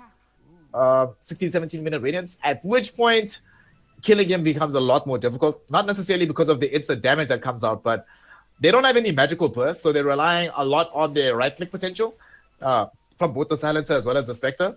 And Mischance is not going to be their friend at this point, considering that there will not be anywhere near magic immunity or greater spells to actually kill this Naga Siren. Yep. So the game gets harder from here on out. Castaway having a relatively uncontested game, and he's really made use of it, sitting at 112 CS 12 minutes in. So that's very respectable farm. He has his relic, just 1,000 gold off his recipe now. And then I feel like the pressure is just going to start mounting for energy for sure. Having an Naga Siren Radiance pushing out your lanes constantly, and not the most fun place to be in, for sure. Hey, but Chosen One, this is a very interesting decision. So he's done what a lot of Spectres used to do. Whenever you find yourself in a really shit situation, instead of buying your first offensive item, you buy one defensive one. It used to be the Vanguard when Spectres were having a shit game. Now it's gone to the Lincoln Sphere. And it seems the second time this series that he had to buy Lincoln Sphere after a shit beginning. It is what it is. It happens. But I think in this game, it can prove useful, especially because Spectre generally tends to lack any form of positive regen. This solves those issues in lieu of most Spectres end up buying you either buy a Urn of Shadows at the very early stages to try and solve this problem. Looks like he actually just sold his Perseverance. He's going to buy a Helm of the Dominator instead. Yeah, I think I'm not that's sure a how good I feel decision. about this. Oh, Global Silence is popped. Haunt is popped now too. Can they get anybody is the question. Can they catch the Weaver? They get call off now as well. They stun him up. Oh, and Strike gets off a nice ulti and they bring down Warp on the Weaver. So that's a nice pickup from him. Can they get more though? Dazzle dropping down low. And not managed to cast Shadow Grave there. And that's 2 kills for the side of Energy. Nice pick up there and a little bit of return for the Spectre. Not having the easiest game. They got a 1300 gold swing from that. Now Shidawi is on the hunt. Who can he find? Axe? He's looking for Axe. Ideally, Axe he wants Chelsea because Chelsea is the one that's... But They see him though. Do they see him? His game sets is really good. Yeah, Yeah. And he just might So he knows now. He knows, just get himself away. So that particular gank was the ideal situation, but this does exploit one weakness. For the next 90 seconds, they will not be able to make a move resembling that again, which is deeply problematic because without the Global Silence Haunt combination, I don't think that they get that kill. And they had to bring down 4 heroes to actually bring down Warp. I think if he actually had the space to get off the time lapse, primarily because Sphinx wasn't in range to get into the Shallow Grave, but if he could and he time lapses, I actually think he lives in that engagement, and that is deeply troubling for me. And that's not a problem they're going to be able to solve very soon, but they're working on it. And also, in retrospect, I think Chosen One made the best decision possible going for the Summer Dominator, because now, if he dominates the correct creep, maybe he gets himself... Wait, is there a Satyr anywhere? If he gets a Satyr Tormentor, gets himself access to the Unholy Aura, then he can perma jungle, basically. He can just never leave the jungle, always have some regen available. I think it's a good strategy in that regard. And you got the Hadoukens, man, for the fight. Hadoukens! Oh, they're going to kill Chidawi. They spotted him out to some sentry. Oh, Knows this us is a up. very good sentry ward now, too. He's got no mana now. But Maiden's dropping down low, but he's got no mana, so their mana bug's going to do nothing. Oh my god, that illumination damage is crazy. And they managed to bring it down, not managing to get off the Ancient Deny. And a kill going the way of the Spectre, so very well needed kill for Mr. Chosen One there. And yeah, I don't think this game is in the worst state it could be for Energy. But then again, this is considering that the Siren hasn't shown her face once. So she just showed her face at middle to take the tier 1 tower and reveal the Radiance. So I think probably right now Energy was... Can they catch him? Does Axe have a blink? I can't check because my bug is still here. And they get the call off. Blink call. Yes. Oh, they pop the horn down too. He goes in and can expect to get another kill, and he does get another kill. So, a couple of kills going the way of Energy. And Spectre slowly but surely will start catching up now. He's sitting at 4,500 net worth. Not the greatest thing. But his enemy carries only 100 net worth higher than him. Shal, 4.8. Okay, 4.6. 200 net worth. My bad. NA maths. Well, Whelp isn't the carry though. Like, Whelp is honestly just going to be the distraction. Like, this game, they're going to go from the carry. They will be able to bring him down bottom. Oh my god. That was very well played from Energy Esports. Timing their abilities so well. And Chelsea just making the clutch rotations, man. Gets a kill top and instantly here bottom. Making space for the Spectre too. So, Strike is dead, isn't he? Is he? Oh, lol! Actually, you know what just happened? Which was really funny? Chidao's going to die now. So, because of how he was expecting Strike to keep walking, so he timed his stun in advance, but Strike turned his back just for 1 second to put an attack in onto the Naga Siren illusion, and as a result, Chidawi now dead with the miscalculation. Oh man, feels good, man. That was well calculated, man. Strike knew what he was doing, no doubt. I think he did spot Chidawi moving in just on the cusp, outside the far side of the tier 2 tower's vision. So it is possible, but either way, big kill on Chidawi. The main thing is, like you mentioned, that they've created a lot of space. Chosen One, they keep allowing him to get as many kills as possible. He should not do this though. You cannot mano versus the Spectre, versus the Naga side. You just will die. Oh, that was hilarious. That was a straight up feat, man. Yeah, that was a straight up feat. In what world did you think that was gonna work? I'm not the type of guy to flame, but holy shit. You just run at the top of net worth hero with the Radiance like that. And now they get to catch Wolf again near bottom. They get the freeze off and holy shit. Chelsea, my MVP. Holy crap, what the plays. Another pick off he gets. Despite his carry feeding in the top lane, he's going to work, man. Yep. Axe is probably the best hero in the game versus the... Axe and Crystal Maiden in particular. These two heroes, I mentioned how good CM is versus the Weaver, but in conjunction with Axe, it literally does not get any better than this. You have all the ways in the world to remove the Weaver from his fast move speed as well as from his inverse and keep him in position. So, and now this catches energy here at tower too. So momentum slowly shifting. Other than Mr. Chosen One feeding to the Spectre solo, the momentum is shifting. So I like that. I like to see that. They're giving WRG a better run for their money this time. And they definitely are. Momo is gonna be scaling pretty well himself. He opted to get a hand of Midas and got himself a Shadow Blade now too, very early on. So he's sitting at the second net worth only to the Naga Siren. Yeah, actually I like the idea of them getting a continual trail of Midases this game, because they probably understand that going up against the Naga Siren, the main thing that WRG is going to be trying to do is what we see them doing now. Just moving on the map with Chidawi, Santo. They're going for it, and this is going to be an easy kill for them. But definitely agreed. Oh, what? He popped the Shadow Amulet. What? And he forced off now. Okay, he dies in the end, but he made like 3 seconds more space than he could have just by standing there. They actually know that Weaver is by himself. They didn't. Did they see any additional triggers of the scan? I don't think they did. So they could maybe have gone on too well. Like, what do you mean by additional triggers? When you scan, does it like blink more times if there's more heroes, or how does it work? I thought it was just red and green. Like it goes red, right? And then if more heroes enter into it, like if a hero leaves, then another one comes out of it. So I think they were hoping that Whelp would leave underneath the tier 2 tower, like to farm the lane a bit. Then they'd see if any additional heroes came in from behind to trigger it again. So Because that didn't happen and it just Oh, stayed constantly red, they probably were like, well, it's just well played, so they're not going to make the jump with Axe. Axe was ready, hoping to try and get the plays there. But, well, alright, that makes sense.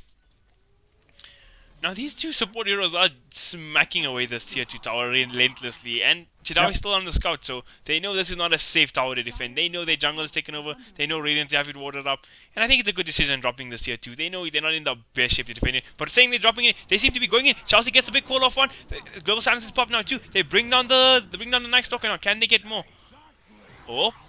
Oh, Castaway gets off his silence and he's just going to TP away now. So great disengage coming out from WRG. And man, Castaway is actually massive right now. It's 20 minutes in, he has his full Radiance, TP boots, and almost his Manta style. Just 900 gold off. No, yep. He is, dude, this Naga Siren. So, one of the things about this play that just happened top, right? So they committed, once again, they committed the Spectral Momo's trying to Horns, man fight this the guy. Global Does he have enough Silence. damage to bring it down? He's popped time lapse already, and he's gonna fall. Holy shit, he got the kill, and that's a really big kill. Oh my god, Momo That's much higher net worth, and he managed to kill him, so well played from Mr. Whelp. But yeah, He's high net worth as well as the highest net worth from the dire side. So puts him in a very scary position. I think the main thing that really worries me, right? So firstly, Momo, like you just said, can be solo killed by Whelp, who was sure he's doing okay. But if you actually look at the gold metrics, he's actually the fourth poorest hero on his team. Doesn't have access to Midas like his teammates do. So they get that kill. And this is all whilst the actual carry of the team just was good. You were saying he almost has the Manta style. He's actually going to have it in a couple of seconds. They bring down Strike as well.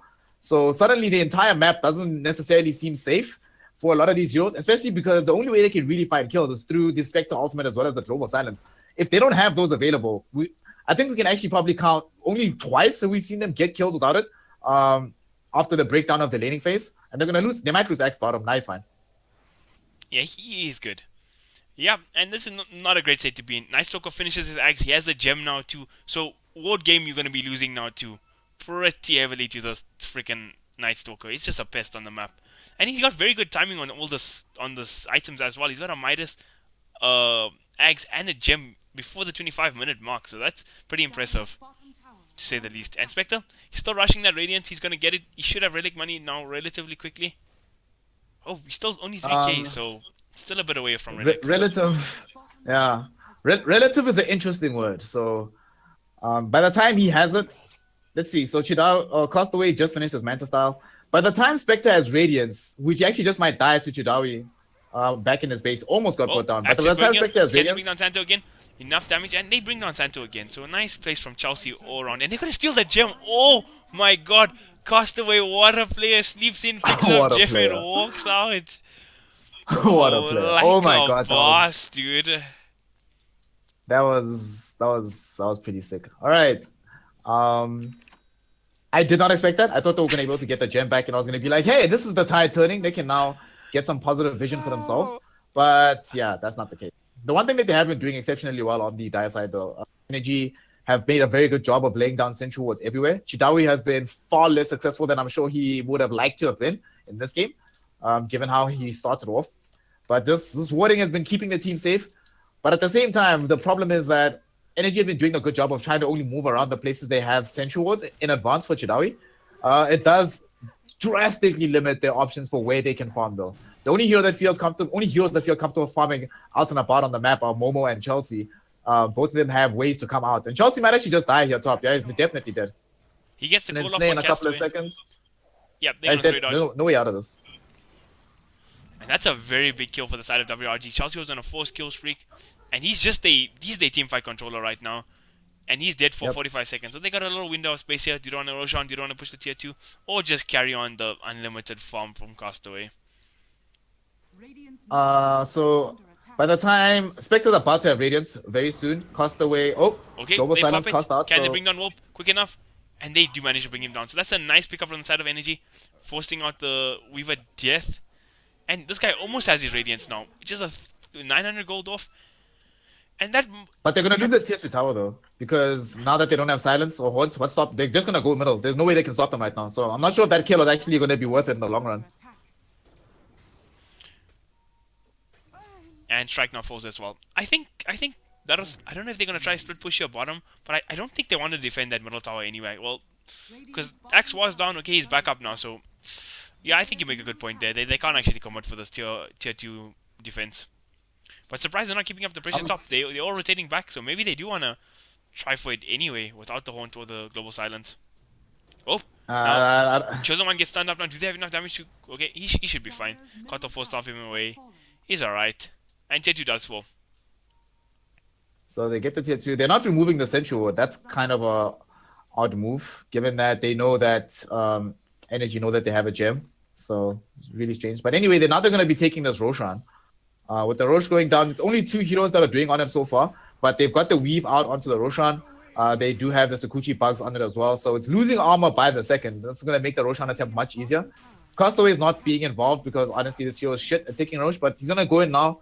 It's got quite a lot of damage. So I don't know. They're doing this in a really odd way. I think this could go much faster if they just all go in. Yeah, they're gonna do it now.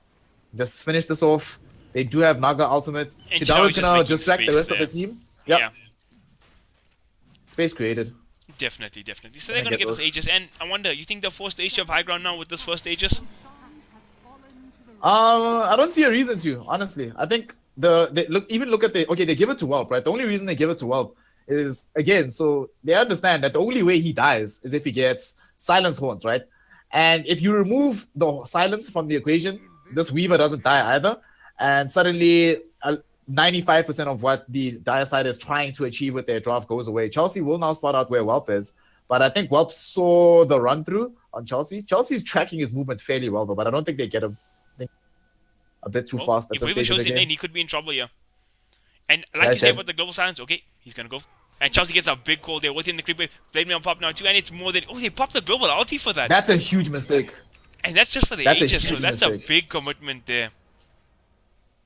That was they definitely could have gotten that kill without the global silence. Now they definitely lose tier 2 bottom as well. This is going to be all their outer towers removed. That was a mistake that they did not need to make. Momo a little bit too trigger happy with the global there. That's a problem. Well, we'll almost have Manta Star, which means that by the time the next global is online, it's not going to be nearly as close to being that big of a threat for the Weaver. He'd be fairly close. I was about to say, like you said, the global silence is the only thing they can use to kill him, and you can see he's dealing with that. He's going for the Manta Star first, and he can just debuff that from there. Yep. Tower's gonna go down, no defense possible. And Spectre's still farming on the top lane. Does now have the Radiance, but he has Radiance. Octarine Core just came out for Castaway. And he popped it now. He did have enough damage to bring down Weaver. Yet again, and they smash him through Shallow Grave. What a play from Chelsea. But do they have enough damage to bring anybody else down? Castaway is still very big. Chidawi going in here, popping the mana burn. They get frozen up now. Strike instantly gets cancelled with the Spike Carapace. And now they get to pop up the Evo Scepter. Do they have enough damage to bring down? Now, Chosen One gets ensnared up, and it seems like WRG are just gonna back away. But Momo's still on the chase. Can they catch anybody? Chidawi still invis up. Oh, Strike's in trouble. Oh, he pops his invis. Oh man. What's gonna go down? And Chidawi gets a 3-man stun off there, killing the Crystal Maiden. Plays out there from Mr. WRG Chidawi. And are they gonna go for more? Oh, Momo could be in trouble here. Nice Talker still has his gem. Oh, Axe blinks in, but he easily gets U-Scepted. Chidawi with all-round plays here. Momo now forced. Chelsea could be in trouble. He gets off the core. Illuminate is charged up. Do they have damage to bring down Chidawi? They don't have enough damage to bring down Chidawi. Oh, man. Dagger is more than enough now. Chosen One reinitiating back into the fight. Can they do this? The tier 2 is still standing, though. Castaway, he gets stunned up now. He has no mana for his ultimate, but the Filthy Frank falls on the Cartel now too. Chelsea's in trouble, and that's a big kill. So now the tier 2 is going to fall, and 4 heroes dead for the side of Energy. Oh man, that was a long fight. Holy crap. That was a super long fight. The fight was long enough that Weaver died and respawned. Came back into it. But they do finally get the grab. And throughout all of this, the Castaway didn't die. Do they keep the gems though? Okay, yeah, they still do have the gem on Night Stalker as well. So all of the important things that needed to happen for WRG did still. That being said, Spectre didn't die either, right? I don't think Spectre died. And I think Spectre, the main thing about... Fight. No, she did not, yes. She has a ton of gold. She didn't die. She was involved in some kills. Her haunts are starting to become a problem now though. She will have the Yasha available. Maybe she's thinking about saving for buyback. Personally, I think you just buy the Yasha. When you're in a behind situation like this,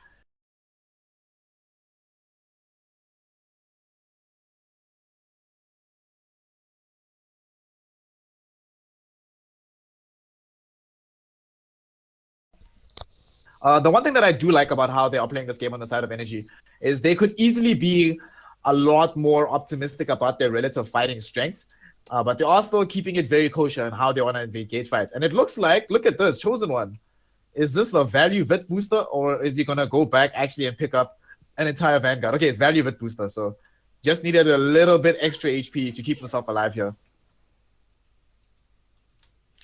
Alright, I just DC out of the game there, so I just got back in now. But your commentary has been keeping me going, man. I feel like I haven't missed that much of the game.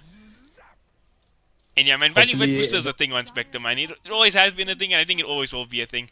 Freaking burning Dota 2 paved the way for people around the world on Spectre. They're going to try and make this kill happen on Coddle, but he goes high ground. Man, I really feel sorry for Crystal Maiden, dude. Like, after this game, I really want to see how much money he spent on wards. More sentries in the mid lane. The one thing that they've been doing very well on the side of WRG with the fashion of Dota that they've been playing, trying to apply as much pressure universally as possible, and most importantly, making fights super hard to be taken on the side of Energy, is that look at Filthy Frag. He is nowhere near having a Aghanim Scepter, and that's an item which really can be game-changing. If nothing else, permanent access to recall is something that they desperately need to be able to reposition their heroes across the map and not have to fear being picked off by these roaming Nyx assassins. But he can't. He just cannot. There's no space for him to be able to get the farm. And any space that they can find for farm has to be given over onto Momo and or the Spectre.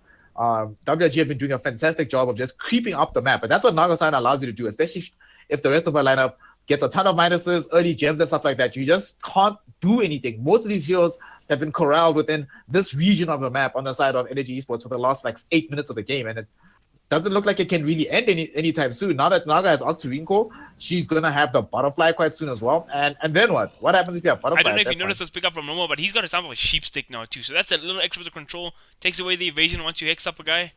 Wait, does it still take away evasion when you hex up people? Or it doesn't work like that anymore? Not anymore, no. The break doesn't. Wait, no, it does. I think the hex does remove it from nothing. But let me find. Oh, I think we're all lagging out here. I'm not sure if it's me or you or server lag. I'm really not sure at the moment. I think it's all of us. Alright, but now the question is, can Energy defend high ground? This map is starting to push in more and more by the second. Nagasiren doing Nagasiren things, and can they defend the high ground? They got the Haunt, they got Global Silence available, so I don't think WRG are going to be too eager to commit for a high ground push just yet. No, I don't think they need to though, because again, you've got Naga Siren. You can just keep doing what you're doing right now. They don't, and like you keep mentioning, you mentioned at the beginning of the game even that they're not access to deep push is not necessarily that prevalent, and especially because Goro can only do one thing at a time, one lane at a time. The rest of the game is going to be still pushed in at its same level, which frees up some farm all across for Whelp, frees up some farm for Shidawi. That being said, though, Momo is the second net worth hero, and if not for how crazily farmed the Naga Siren was, it would look like Silence is actually doing quite well. But like you said, very long time ago, when you play against Naga, the game is pretty much becomes about the Naga Siren in the core position, and Naga is flying, man. She's having the perfect game so far. Yeah, man. And corralling all these heroes in the base. And now they scout out your Momo in the bottom lane. Nagasiren's gonna pop the song immediately, but oh, she cancels it, and he just managed to run away. So, that was a bit of an odd action. Did she cancel it by mistake, or just wasn't in range? That was just on like, purpose. fuck it. Yeah, I think because he started casting it, he was hoping that Silencer would move a little bit further into the lane so he could surprise them by moving directly in with the Silence, but realizes that the Silencer already backed away. Also, Silencer does a Shadow Blade, so it was like, whatever. It was probably going to be a waste of time. And it's a 40-second cooldown of this Octarine Core. It doesn't have to concern himself too much about these situations. It's not like Spectre, man. Spectre horns once and it's a mistake. That's a huge problem. I think that's part of another reason why this Naga side hero is so OP in the late game is persistent access to Song of the Siren means that you can never really be safe to take team fights. Like, he just cast that. He's ready again. And you can't actually win a fight unless you have BKB and or you initiate on the Naga side. BKBs are a distant dream right now for the Radiant heroes. Chosen One still fairly far away. Still needs to complete up his Manta Star right now, whereas Momo is starting to buy his own BKB, but ideally would like to have buyback gold on the Silencer. So given that he already has some of the requisite items, so I don't know. They smoke up right now to try and make a play, but at this point, these smoke plays feel like a little bit too little too late. I feel like they should have been making these a long time ago. Because right now, what's going to happen if they fight Naga? They can catch the Naga. Can they? Can they? They have vision. They hex him out immediately. Now Charles is a bit out of position. Can he get in time? They're going to have to force him up double house here. Oh, they didn't. And they bring down Castaway, so that's a nice pick-off. That's a lot of space they just created by getting that kill, I think. And yeah, Yes, and I it think is. another aspect of Naga Siren late game is that she's an innate TP boots carrier, and because she farms so well, she's gonna have her items plus have a buyback. So if she dies once in a fight, it's not a big deal. Now Chelsea very far up in this lane. His TP is gonna get cancelled now. Can the Night Stalker bring him down solo though is the question. Weaver's running here Weaver's very on the quickly. way. And Chidawi's running down too. Can his team get you quick enough? Haunt was already used, so he can't come in. Global Silence is available, but do they want to pop it just for the axe? TPs are coming out now too, and axe does fall. Global Ulti's not popped as well. Can they bring down the Chidawi in time? He defuses it off. I mean, debuffs it with the Lotus Orb. Can they bring him down? He gets stunned up. And now Spectre could be in real trouble right now. He's just silenced up, but he's sitting here and man fighting. He's a man. Oh, but he falls in the end and he's got no buyback. This could be a disaster for Energy Esports right now. Can they get more? They have the gem available. Oh, they're picking it out. He's gonna pick it up. Can they find this critical maiden? No. She gets dusted up and Strike just doing the jukes, man. Space created. He might get caught out right now, though. Welp does not see him. Assumes he's TP'd out. They're just gonna get 50 Frankets instead. Gonna be the conciliatory kill, unless they don't actually. Yeah, he's Man, got these a 4 Glimmer Capes stuff are and putting in stuff. so much work. Oh man, Glimmer Cape, what an item. Thankfully, now 50 Frank does have Ags. I think Ags is a game-changing item for him to pick up. No longer allows him to push as easily. But with Spectre being down, there's tier 3000 danger of falling, my friend. I don't think they actually get it. I don't think they can actually defend against us right now. Yep, I think this and might be Rex even. Oh, tier 3 falls. Break it down for another 15 seconds and Wolf's just going for it. He doesn't have to go too much. And the tier 3 is a big pick off. Sorry, not pick up, pick up. Oh, and he's gonna pop the ulti key. He brings down the dazzle. Is it enough to bring down Wolf? No, it isn't. But space created. But I think these Raxes are exposed. Naga Siren just respawned now and she's gonna TP and start spamming out the illusion. Another tier 3 falls here in the middle lane. So this is not the greatest situation to be for Energy right now. The Axe is back and their Naga's back. I mean, the Spectre's back. So he can pop Haunt and go for the next fight. But oh man, Shrines are exposed now. Tier 2, tier 3s are down. Yep, all three of them. So they lost all three tier 3 towers at that point. The shrines are being taken out just now, like you mentioned. One of the primary problems that's going to end up happening right now is Energy can no longer afford to not go on Naga, because by not going on Naga means that all the lanes are going to be pushed out, right? Obviously enough. But that means that at any given point, there could be creeps inside your base and damage being taken by your range racks, pretty much like what's happening bottom. And the meager amount of gold that Naga gives away each time an illusion dies, she's really like whatever compared to the amount of gold that she's getting. She's actually pretty much finished, with the exception of TP Boots 2, Diffusal 2, as well as a Moonshot. She is basically capped out. Bottom though, fight breaking out. Chidawi, they're trying to kill him. Can they bring him down? He's so tanky with that Lotus Orb available. But he's falling pretty quickly to the silence right clicks. He gets a 3-man stun, but he dies anyway. But yeah, the Naga Siren pressure just mounting and mounting. And with the changes to creeps, like even if there's no illusions there, but the Naga's pushed out the lane, creeps do a considerable amount of damage to towers. Obviously, there's no towers left though, just racks. But yeah, the state of this game is not a bad position for WRG by any means. That being said, though, even though the game situation is not ideal, if they are actually able to find the initiation, as we saw in the prior fight, the amount of damage that can actually be dealt to Naga in a super short amount of time, thanks to Chelsea's blade mail, is kind of a problem right now that WRG don't have an answer towards addressing.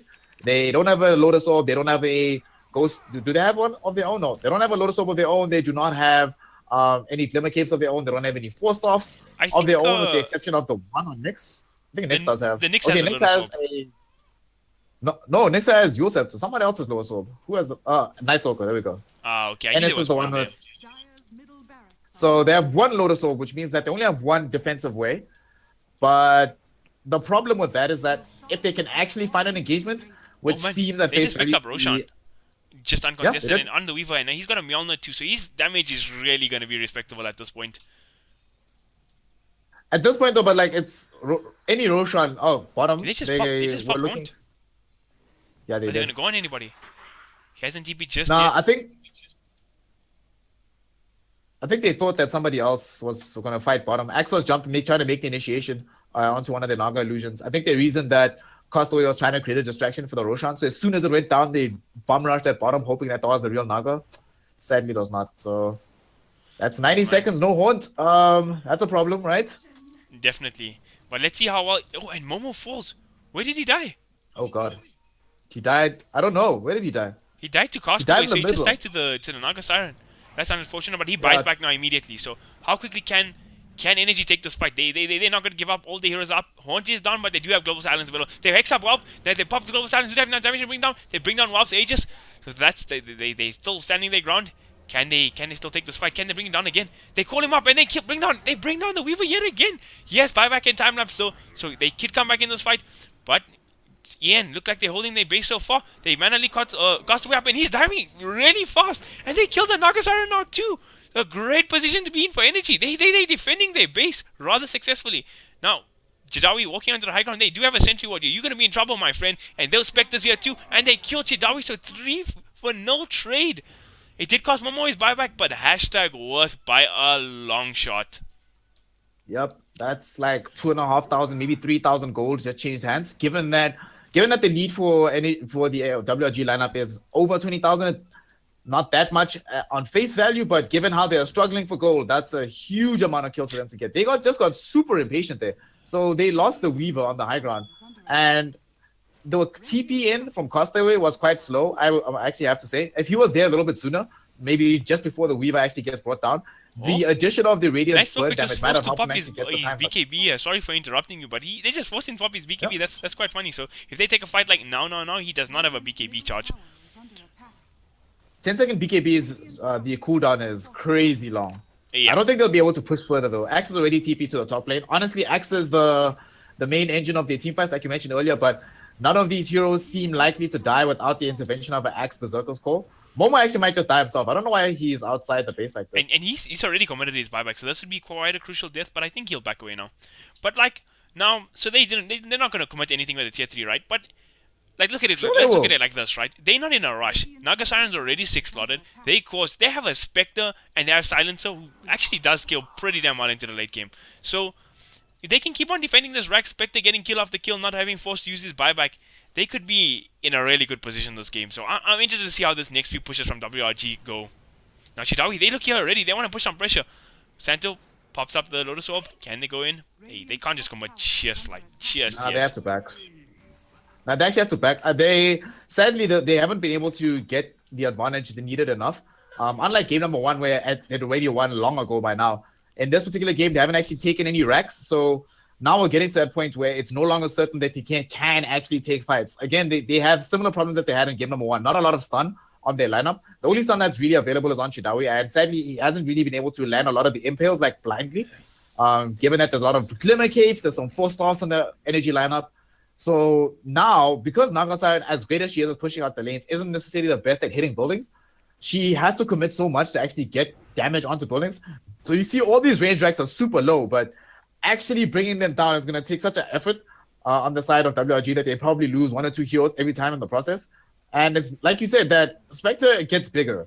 Spectre becomes more of a problem. I do still think that Naga is a bigger problem overall, but the WRG lineup doesn't have access to somebody like Axe, who, by virtue of just being himself, always guarantees a kill on one of your carries. Either Weaver or Naga Siren will die during the duration of an Axe call. That's not something that they can say on the side of WRG for one of their abilities. So somebody that gets impaled or hits out with the Void or the Hunter in the Night, whatever the case may be, there's no guarantee that somebody will die unless, maybe Ensnare. Ensnare probably kills you, but anything else, you can escape, you can get out. There's 4-stars, Glimmer Capes, etc.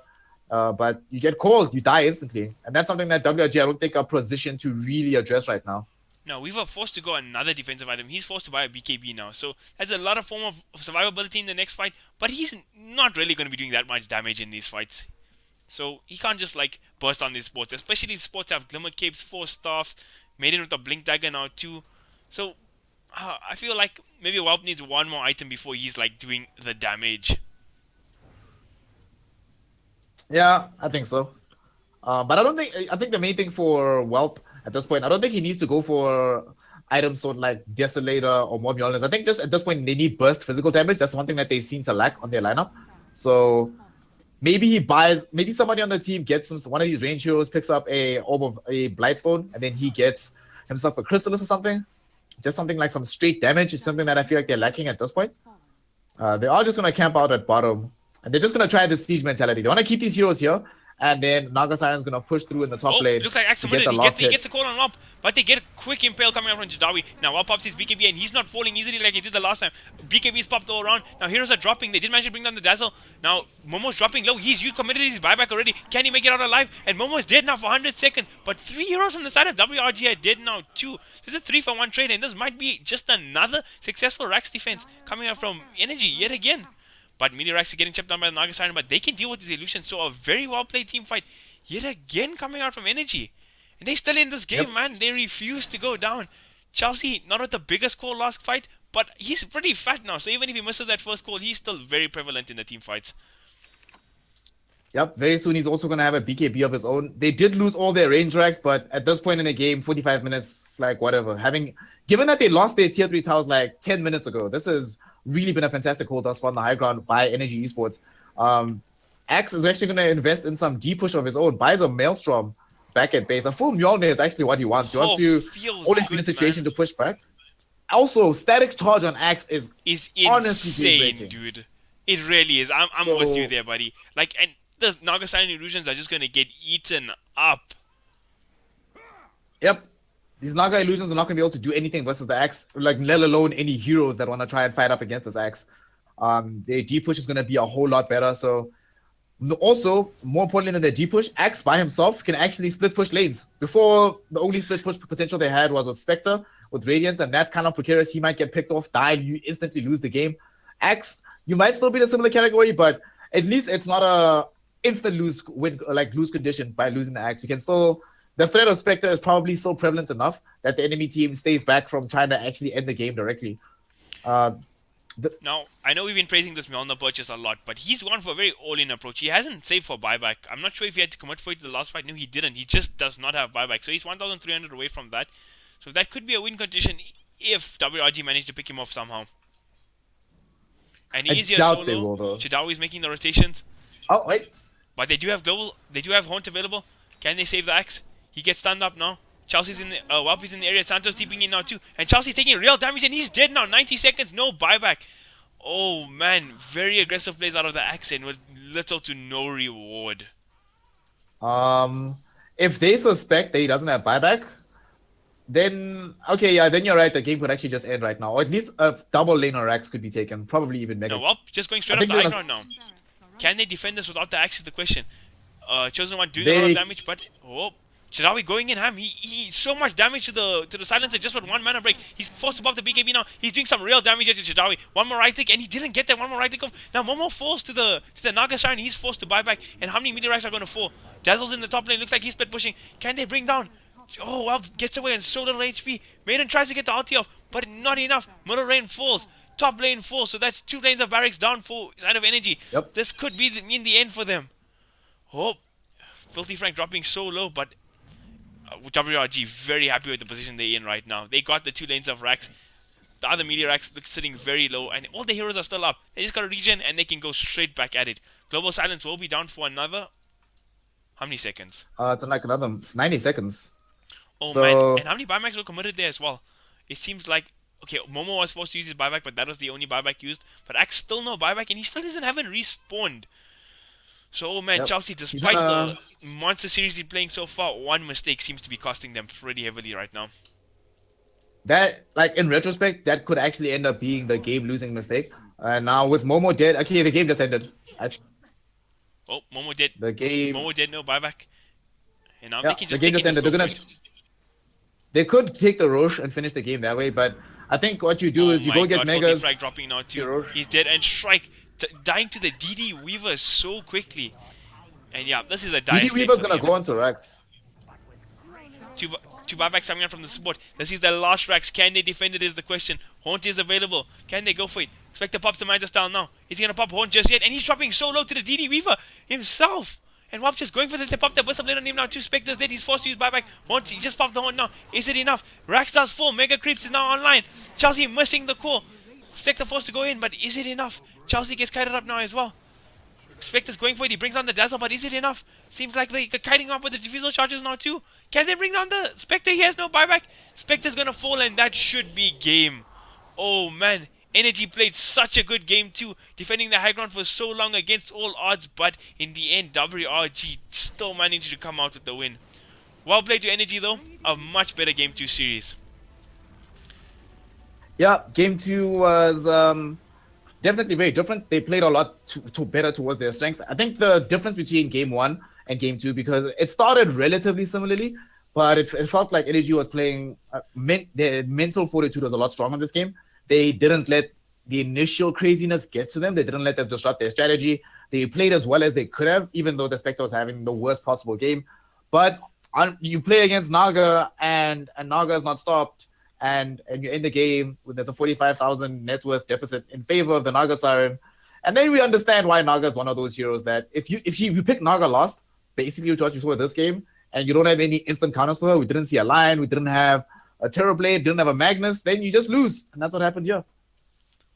And you're 100% right. Well, thank you for the cast, Sneer, and thank you everyone for tuning in tonight. But the stream is now over.